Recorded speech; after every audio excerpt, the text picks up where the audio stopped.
Bienvenido al podcast de culturaocio.com. Comenzamos un nuevo capítulo de Cultura Ocio, el podcast sobre cine, series, música y ocio en general de Europa Press.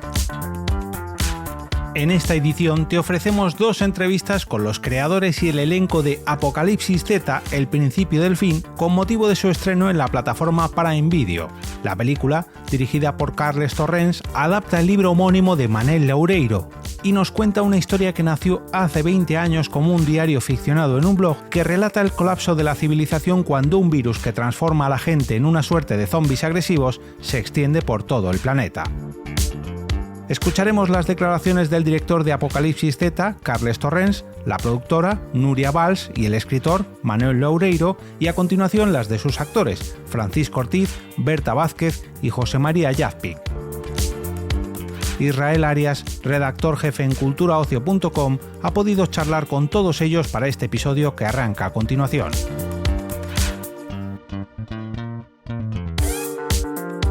Carlas, Núria, Manel, encantado de estar aquí con vosotros unos minutos para hablar de Apocalipsis Z. Carlas, para ti, mi primera pregunta, ¿cómo te embarcas en este proyecto? Y quería saber si habías leído ya o conocías las novelas de Manel antes de vincularte a la adaptación. Pues el proyecto ya estaba armado con Nostromo Pictures y Prime Video y acudieron a mí para involucrarme. Yo los libros los había visto siempre en estanterías de amigos, en tiendas de frikis especializadas, incluso había visto, me parece, un cómic del primer libro. La novela gráfica. Exactamente, entonces lo conocía muy bien, pero no había leído los libros en sí. Entonces, a la que entré en el proyecto, devoré El principio del fin en 2 o 3 días y luego ya creo que el día que acabé el rodaje o el día siguiente ya empecé con Los días oscuros. De eso hablaremos después. Manel, y echando un poquito la vista atrás, ¿qué sientes o qué reflexiones te saltan a ver que aquello que comenzó como un blog a modo de diario ficcionado, ¿no? Creo que tengo apuntado aquí, a finales de 2005, ¿no? Creo. Efectivamente. Pues se convirtió primero pues en un bestseller, no solo aquí en España, sino también a nivel internacional, y ahora en esta superproducción, ¿no?, de Prime Video, que además se va a estrenar de golpe cientos y cientos de países. Sí, pues la sensación es de sobrecogimiento. Por una parte es maravillosa, es una mezcla de sensaciones muy, muy extraña. Por una parte es entusiasmo, es decir, al final es el final de un largo camino. Una historia que, como decías tú, empezó prácticamente por accidente y que ha ido superando un montón de barreras y fíjate, ahora es una película tantos años después. Una película encima, ¿en qué condiciones? Que se va a estrenar eso en casi 200 países, me parece que es en todo el mundo. Por una parte, entusiasmo, porque conseguir que todo eso pase significa que tienes que cruzar un montón de puertas muy estrechitas que tienen que estar correctamente alineadas. Pero por otra parte, una sensación de terror primigenio y puro, porque al mismo tiempo eres consciente de que en las primeras 72 horas millones de personas, van a ver... Se van a acercar a eso. Se van a acercar a eso. Es decir, si a mí me da respeto, como el creador de la historia, no me quiero imaginar a Carlas como director o a los actores o a los productores. En definitiva, es un viaje muy bonito. Es la culminación de un largo viaje que ha llegado al sitio donde tenía que llegar. Entrando ya un poquito en la historia de Apocalipsis Z, me gustaría preguntaros, teniendo en cuenta que el género, o más bien el subgénero zombie, es algo muy explotado o sobreexplotado, podemos decir, casi incluso en los últimos años, con muchas series, muchas películas, ¿qué es lo que diferencia Apocalipsis Z de este resto de producciones? ¿Qué diríais vosotros que son las notas que la hacen especial a esta historia? Hombre, yo diría que sin duda el punto de vista realista, ¿no? O sea, al final, tienes a un tipo normal que te ancla y vive lo que es el fin del mundo, pero desde un punto de vista muy aterrizado, muy realista, que cualquier espectador puede sentir empatía y se puede sentir identificado con él, ¿no? Yo creo que esa es la clave, que incluso teniendo elementos universales, la hace muy local, y eso es muy atractivo y es lo que la hace claramente diferente al resto de películas. Sí, yo a esto añadiría que la mayoría de las películas de infectados o de zombies son post-apocalípticas, es decir, pasan tanto Last of Us como muchísimas, ¿no? Pasan pues 20 años en el futuro, o ya una vez ha pasado todo, y nos tienes unos personajes ya que son post-apocalípticos, son Mad Maxes, es gente que ya ha desarrollado unas habilidades X para sobrevivir en un páramo desierto con unos peligros constantes. Esta película es el principio del fin. O sea, esta película acaba casi en el apocalipsis, pero empieza mañana, empieza hoy. O sea, es una película que va sobre el colapso y sobre todo no del Estado español. O sea, el colapso del mundo, pero visto desde la perspectiva española, en una sociedad post-COVID, que acaba de vivir el COVID, de tal manera que ya tenemos toda la maquinaria y las respuestas del gobierno ya están en su lugar, solamente que ahora tienen que hacer frente a algo mucho más grande. Y entonces, sobre todo la primera mitad de la película es exactamente ver cómo se desmorona el Estado, cómo se desmorona España, con un presidente que viene a ser una especie de Pedro Sánchez, un Fernando Simón, unos comunicados, un estado de alarma, el estado de excepción, al que nunca llegamos, por suerte con el COVID aquí se llega, pero esta película narra el principio del fin. O sea, no es una película ni apocalíptica ni postapocalíptica, es una película de una sociedad con la paranoia de ver al apocalipsis, pero ahí eso está en los albores, pero es que no se llega. Precisamente de eso quería hablar, ahora que habéis sacado el tema de primero Nuria hablaba de hacerlo real, de realismo, este asunto del COVID. Me gustaría andar un poquito, que me contáis un poquito cómo fue ese proceso de actualización, porque evidentemente la novela es muy premonitoria, podríamos decir, pero claro, no había, para la película habéis como revisado o actualizado esos temas para introducir cosas que sí habían pasado en la realidad. ¿Cómo fue ese proceso? ¿Participaste? ¿Te consultaron? ¿Fue algo solo con el guionista? ¿Cómo fue todo aquello? No, se hizo un proceso de lavado de cara y de actualización de una novela que ya tenía más de 10 años. Reflejaba la historia, la realidad de aquel momento, pero evidentemente las cosas han cambiado mucho, sobre todo porque hemos pasado una pandemia, que de repente muchas cosas que se planteaban como pura ficción en aquella historia acabaron siendo reales. No todas, afortunadamente, los muertos no se han levantado y empiezan a caminar entre los vivos, pero sí que es verdad... Danos tiempo. Pero sí que es verdad que había que coger todo ese material y darle este nuevo prisma. Y ese nuevo prisma incluye sumarle todas las experiencias que los espectadores han vivido en primera persona. En definitiva, que cuando estén viendo la película tengan la sensación de que eso forma parte de algo que ya han vivido y que podría ser así. ¿Y creéis que lo que pasó con el COVID hace unos años ha cambiado la perspectiva o los prejuicios, podríamos decir, con los que se acerca el público general? No digamos, por ejemplo, acabáis de estar en Sitges, donde es un público muy de nicho, público muy a favor de obra, por así decirlo, pero con los que el público general se acerca a este tipo de historias apocalípticas. Es decir, ya no me parecen una fricada rara de... No, pero por otro lado yo creo que ahí está lo que nos diferencia, ¿no?, de películas anteriores. Es muy fácil identificarse con lo que pasó. O sea, repito, la primera mitad de la película, mis referentes eran Contagion de Soderbergh y El colapso, la serie francesa. Entonces, Mira, esta ya me la has contestado. Exactamente. Pues se ven, vemos supermercados, vemos qué pasa en las gasolineras, en las autopistas, vemos a vecinos. Para mí la gran baza era esta, era reactivar el imaginario colectivo que acabamos de vivir para que la gente diga, no, claro, si es que pasa así. Es que es inevitable, ¿no? Cuando estamos hablando de lo que queremos es anclarlo en un punto de vista muy realista, no podíamos evitar el COVID. Y por otro lado, es verdad que anclándola en la realidad, ¿no?, el salto de fe que tú le pides al espectador después de haber pasado por una pandemia, de repente ya no parece tan grande, ya no suena tan lejano esto de vivir el principio del fin, ¿no?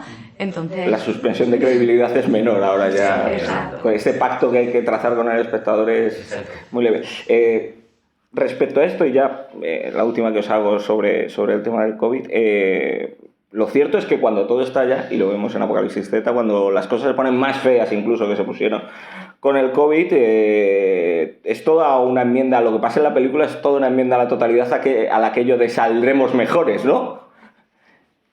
Es lo que refleja también la película, cuando las cosas se ponen feas, no hay solidaridad, no hay... Porque luego en los libros lo vemos. Lo que menos preocupa a veces son pues luego nos encontramos guerras civiles, contrabandos, delincuencia, los infectados es el menor de los problemas a veces. Sí, verás, estamos a 3 comidas calientes y 2 duchas del salvajismo, siempre, pero en cualquier momento. He hecho el titular.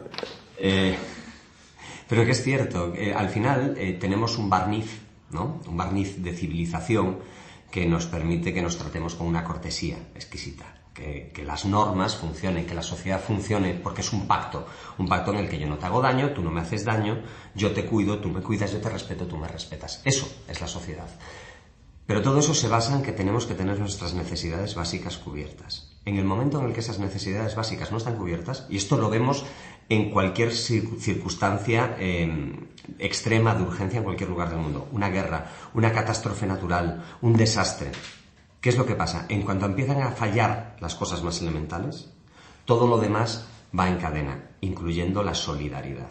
Eso de esta saldremos mejores es muy bonito, mientras todos tengamos la seguridad de que no nos va a faltar de nada. En el momento en el que empiezan a faltar cosas, el egoísmo, que es un rasgo fundamental del ser humano, se impone. Es así, es nuestra naturaleza. Y esto, algo parecido a esto, es lo que vemos precisamente en Apocalipsis Z. Vemos cómo se empieza a producir ese colapso. Vemos cómo se saquean los supermercados, mientras por megafonía dicen, por favor, no se lleven más de 2 productos de cada. Y nadie hace caso. Y esa es la realidad. Eso es lo que pasa en la realidad. Entonces, reflejar esto al final no solo sirve para dotar de más realismo a la película, para que ese salto de fe que decía Nuria tenga que ser muy pequeño, sino para que además que quien esté viendo esta historia automáticamente oiga ecos y le suene mucho de una experiencia que ha pasado recientemente cuando iba al supermercado y de repente no quedaba ni papel higiénico ni levadura. También un tema que toca la película sobre esto es que se ve, diferentes personajes tienen diferentes ideas de lo que va a pasar. Es decir, nuestro protagonista está convencido de que esto es pasajero y vamos a volver a una nueva normalidad, va a volver la democracia y el estado de bienestar en el que él, un hombre occidental, se ha creado, mientras que ves otros personajes, sobre todo procedentes de otro tipo de gobiernos y de sociedades, que igual van un paso por delante y que ven que eso no va a volver y que hay que reorganizarse de otra manera. Pero también otra de las diferencias entre una película postapocalíptica donde ya todo el mundo ha aceptado este nuevo mundo, aquí en nuestra película nuestro personaje principal, que al final es el motor de la historia, es un hombre convencido en que hay que hacer lo mínimo para sobrevivir, pero quebrantando la ley lo mínimo posible, porque sabe que esto es temporal, esto va a durar unos meses. Sí, es incluso pudoroso todavía cuando está solo. Por eso está muy calculado. Y él tiene sus ideales porque él está convencido que va a volver y que esto es solamente pasajero. Sí, es un tipo comprometido, ¿no? Y muy buen tipo. Y para nosotros con un gato. Con un gato que no me queda casi tiempo, pero no podía dejar de hablar del robaescenas de la película Locus. Decía Hitchcock, no ruedes con animales, no ruedes con niños, vosotros con niños, animales y no muertos. ¿Qué? Carlas, ¿qué? Lo mejor los no muertos. Al final muy bien. Básicamente porque son humanos, son actores. No, los niños también son actores, obviamente. Realmente aquí los niños que tuvimos eran majísimos y muy entregados. No puedes decir lo mismo del gato, te estoy viendo, ¿eh? A ver, un gato es un gato. Es que yo soy de perro, yo tengo perro, entonces ya los gatos ya... No eres buena persona para decir esto. Lo que tienen los gatos, y sobre todo nuestro gato, es que es muy guapo. Entonces, ese gato es un robación porque tú le pones ahí la cámara a ese gato, a Pedrito, se llama Pedrito en realidad, no Lúculo, y es Alain Delon, es un Alain Delon gatuno. Entonces ya te viste el plano y te sube las escenas de manera muy potente. Ahora, dicho eso, yo soy de perro, entonces para los gatos... Hacía lo que le daba la gana. Vamos a dejarlo claro. Es que los gatos hacen lo que quieren. Claro. Entonces, de hecho, que el protagonista tenga un gato en la historia no es accidental. Era al principio de la historia, cuando se queda solo, necesitaba una pared emocional en la que recibimos muchísima información sobre quién es el prota y cómo es el prota por su relación con el gato. ¿Qué pasa? Un perro es afectivo, un perro te quiere, un perro sonríe, un perro te lame. Bueno, un perro no te abraza porque no tiene brazos, si no te abrazaría. A un perro le dices quieto y se está quieto. Exactamente. Pero un gato, y lo sabe cualquiera que tenga un gato es un animal que cuando tú llegas a casa después de pasarte 2 semanas fuera, te mira, levanta la vista, es tu gato, te mira, ya has vuelto. Y sigue haciendo lo que estaba haciendo. Los gatos, tú los quieres, pero ellos te demuestran el cariño a su manera. Entonces, era la pared perfecta para esa sensación de soledad y de angustia, y al mismo tiempo de compañía. Es un Wilson. Efectivamente, es un Wilson con pelo. Lo que yo no podía suponer es que en algún momento alguien como Carles iba a tener que enfrentar la situación de coger a un gato en la vida real y ponerlo delante de una cámara. Si lo hubiese sabido, a lo mejor hubiese escogido un perro para que no fuese tan complicado. Pues nada, chicos, muchísimas gracias por vuestro tiempo. Gracias a ti. La emergencia de una nueva variante del virus TSJ que está poniendo en jaque a las autoridades europeas desde las últimas 24 horas. El modo de contagio seguiría siendo por el contacto sanguíneo. Van a organizar puntos seguros para redistribuir la población. ¿Viaje en avión? A mayor número de personas, mayor número de contagios. Prepárense para ser evacuados al punto seguro más cercano. No hay nada que ver, señor. Pase lo que pase, tú quédate en casa. ¡Sigan dando, por favor! ¿Me oyes? Pase lo que pase. Bueno, Francisco, Berta, José María, encantado de estar aquí unos minutos con vosotros para hablar de Apocalipsis Z. La primera pregunta la voy a lanzar así, que me la recoja quien de los tres quiera, porque os quería preguntar que, teniendo en cuenta que el género, bueno, más bien el subgénero zombie es algo que ha estado muy explotado, incluso sobreexplotado en los últimos años, ¿qué diríais vosotros que es lo que hace la historia de Apocalipsis Z algo diferente, algo único? La traes preparada de casa. Acaba de contestar hace 5 minutos. Bueno, no, siempre decimos que algo muy positivo en esta película es haberse querido centrar en la historia de los seres humanos que la protagonizan, ¿no? Que muchas veces se trata de contar una historia muy épica a través de la grandísima dimensión a la que te puede llevar una infección como la que se trata en la película, pero que también hay mucho interés en priorizar las historias humanas dentro de lo que está pasando. Y hablábamos de otras películas en otros géneros donde también se hace, como en ciencia ficción, ¿no? Películas como la Moon, que protagoniza Sam Rockwell, y todo se centra en el habitáculo donde él vive dentro de la luna y no llegas a ver planos de la luna ni nada, y aún así tú tienes la sensación de estar viendo una película de género de ciencia ficción, pero está todo centrado en el ser humano que está dentro. Que al final, como siempre, se basa en cómo reacciona este personaje ante determinadas circunstancias. Y eso creo que hemos conseguido generar cierto interés a la hora de contar qué le pasa a estas personas, ¿no?, en mitad de una infección. Teniendo en cuenta que lo tenía por ahí apuntado, la historia de Apocalipsis Z comenzó como un pequeño blog a finales de 2005, que está ahora hablando con Manel. Ha habido un trabajo de actualización en la historia, ¿no?, para introducir ciertos elementos que hacen que la tengamos como mucho más vívida para estos tiempos que corren. ¿Cuál creéis que ha sido la importancia de contar con elementos como el COVID o como la pandemia dentro de la historia, integrarlos? Porque estamos viviendo una España post-COVID aquí. Pues eso, precisamente, ¿no? Acercar más la experiencia que tuvimos a nivel mundial hace un par de años, ¿no? Uh-huh. Automáticamente nos vamos a la pandemia, y en el sí puede suceder esto con una rapidez impresionante. Hay que estar preparados y estamos realmente a merced de cualquier virus que pueda de repente adueñarse del planeta. Y a raíz de esto también os quería preguntar si creéis que esto que nos ha pasado hace nada, hace 4 o 5 años, ha hecho que el público general, no el público de nicho, por ejemplo, habéis estado ahora en Sitges, que es un público muy entregado, muy a favor de obra, muy entregado a la causa, si creéis que para el público general hace que este tipo de historias ya no se vean como una fricada rara de ciencia ficción ni nada, sino que lo ven como algo realmente cercano. La suspensión de credibilidad esa que se le pide a veces al público, ese pacto que se traza con la audiencia, cada vez es menor en este sentido, ¿no? Sí. La realidad a veces supera la ficción. También pienso que tanto el COVID como incluso, y aquí ya me pongo un poco conspiranoica, incluso el momento de redes sociales, que en su momento teníamos Black Mirror y ahora de repente podemos llegar a sentir que estamos viviendo un poco esa ficción de esa serie como una parte de nuestra realidad.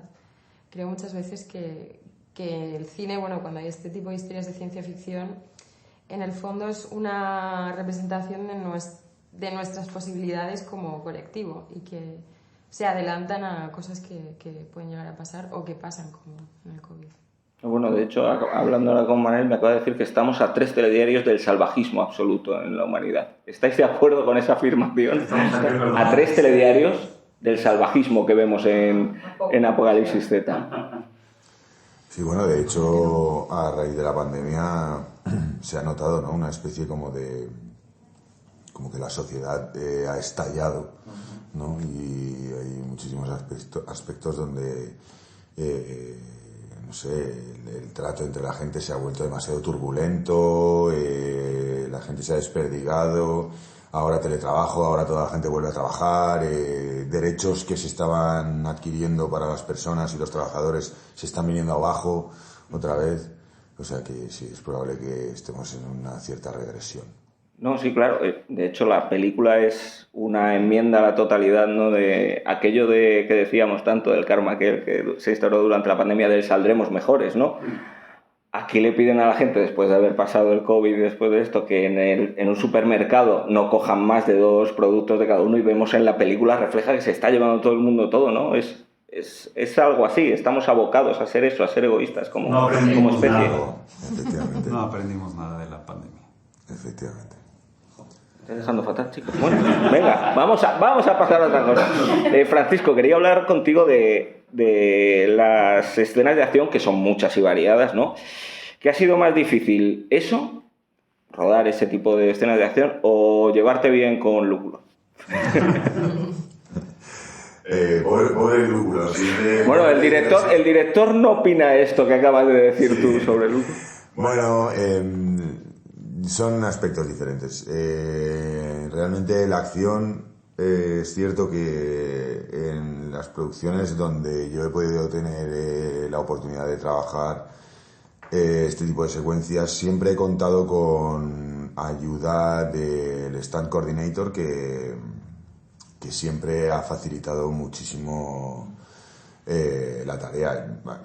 Hay que tener una cierta predisposición, evidentemente, pero ellos saben cómo llevarte para que las escenas queden creíbles, tú no sufras ningún daño y el peligro se minimice todo lo que se pueda. Gracias.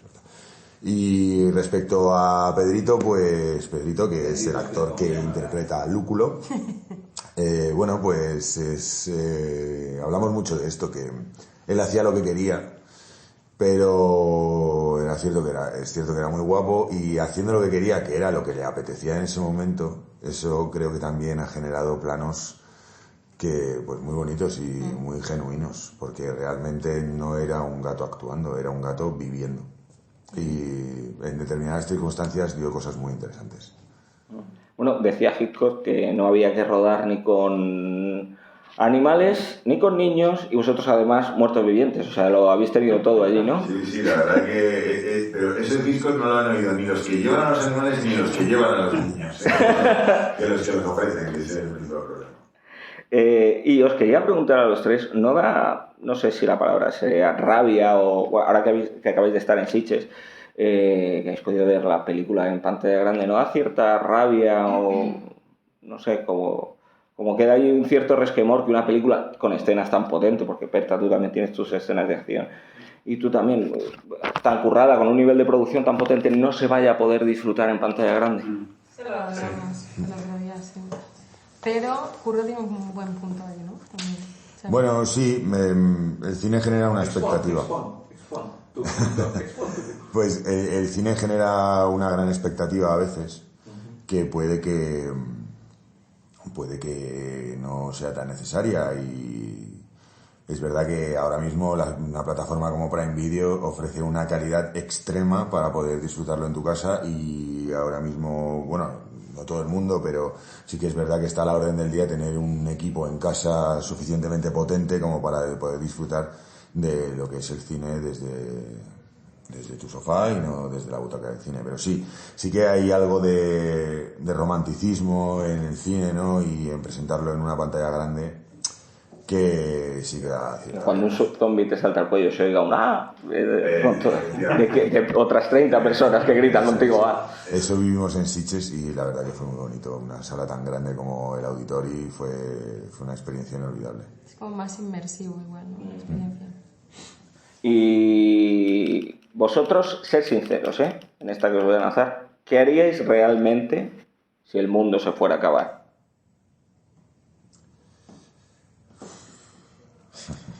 Pues reunirte con los seres queridos, ¿no? Con tu familia, amigos. Y es que creo que no se puede decir esto en una entrevista. Se está acabando el mundo, te da todo igual, Berta. Berta, se está acabando el mundo, da todo igual. Da todo igual. Sí, ¿no?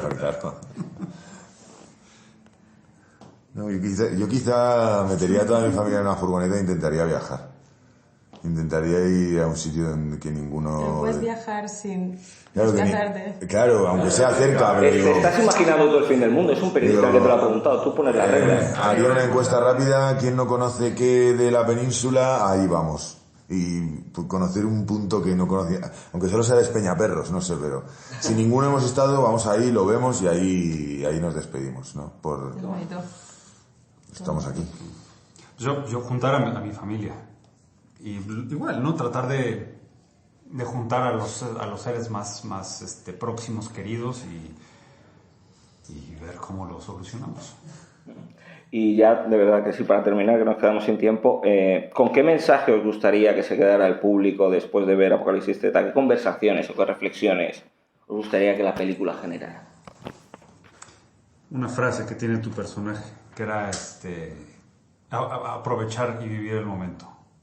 Porque luego siempre pensamos que vamos a tener mucho tiempo y no es así.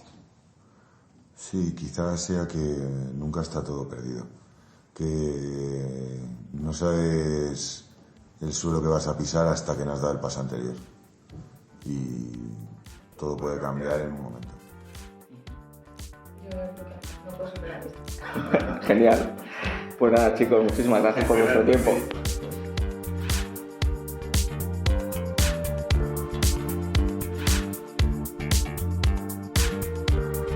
Despedimos esta entrega del podcast culturaocio.com invitándote a descubrir el resto de episodios de este podcast, así como todo el catálogo de programas de nuestra red a través de Europa Press-podcast. Recuerda, todos ellos están disponibles en las principales plataformas de podcasting.